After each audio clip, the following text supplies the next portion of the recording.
Ya, puji Tuhan, selamat pagi Bapak Ibu sidang jemaat Tuhan yang diberkati di dalam nama Tuhan Yesus Kristus. Mari kembali di pagi hari ini kita akan sama-sama mendengarkan firman Tuhan. Namun sebelum itu mari kita tundukkan kepala, kita akan berdoa kepada Tuhan. Bapak, kami sungguh bersyukur dan berterima kasih kepada Tuhan. Di pagi hari ini kami boleh ada semua karena anugerah Tuhan.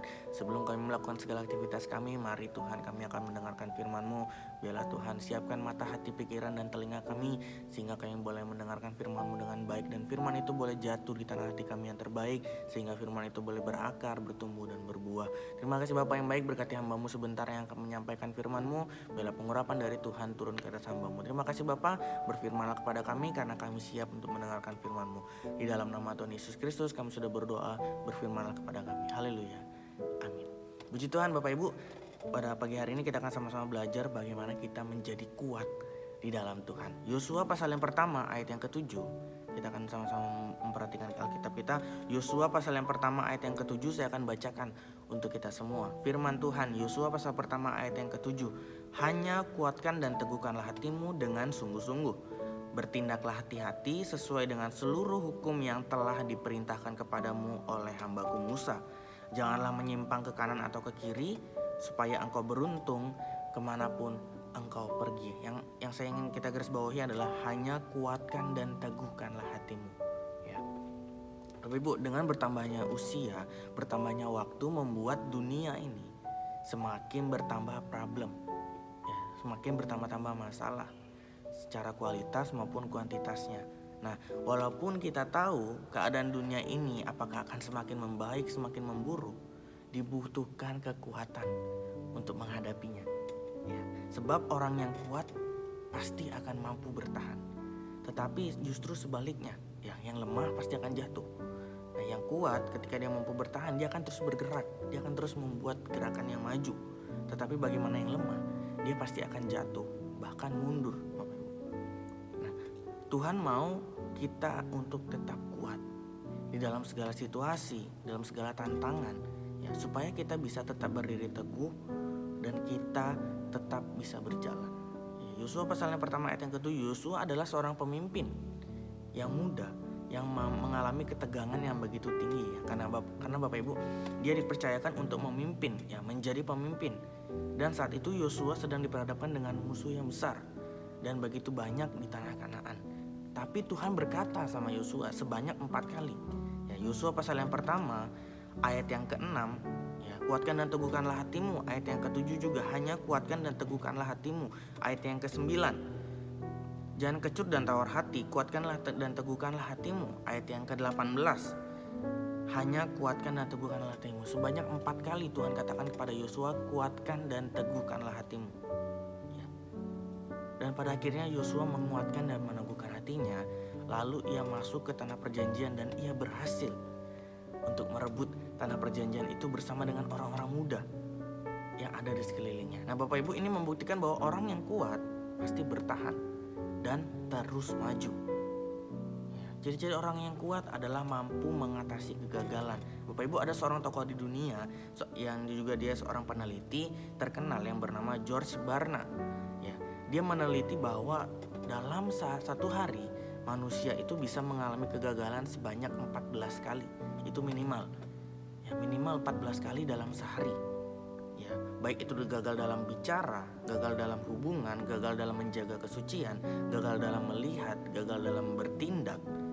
Ya, Bapak Ibu, kegagalan 14 kali dalam sehari itu adalah hal yang wajar, hal yang normal, hal yang lumrah. Nah, tetapi yang tidak wajar, tidak normal adalah kita tetap tinggal dalam kegagalan itu. Kita bisa gagal, tapi kita tidak bisa untuk tinggal di dalam kegagalan itu, Bapak Ibu. Kita harus punya niat untuk bangkit dari kegagalan dan keterpurukan, bukan untuk tinggal di dalam masalah, bukan untuk tinggal di dalam kegagalan. Yeremia pasal 18 ayat yang ke-4, seorang penjunan ketika dia membuat bejana dari tanah liat, saat dia gagal yang dilakukannya itu apa, Bapak Ibu? Dia nggak membuang tanah liat itu. Ketika dia sudah membentuk dan produk itu gagal, dia nggak membuang tanah itu. Tidak menggantikannya dengan tanah yang baru, tapi yang dilakukan adalah mencoba untuk terus membangun, membuat bejana yang lebih baik lagi menurut pandangannya. Ya, begitu juga dengan Bapa kita di surga, Bapak Ibu.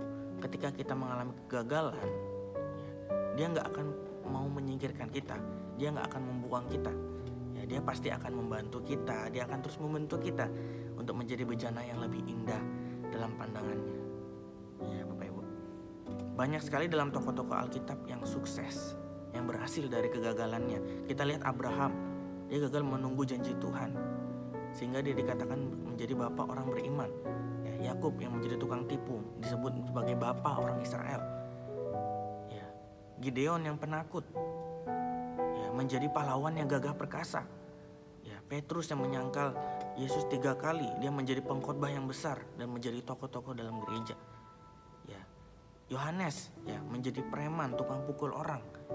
Ya, tetapi menjadi rasul yang paling dikasihi oleh Tuhan. Saulus ya sebagai pembunuh, tapi dalam kehidupannya Tuhan pakai dia untuk menjadi seorang rasul. Paulus yang menulis setengah kitab dalam perjanjian baru. Ya, semua tokoh-tokoh dalam Alkitab ini pernah juga mengalami kegagalan yang luar biasa, tapi dia mau dibentuk Tuhan dan dia menjadi orang yang sukses.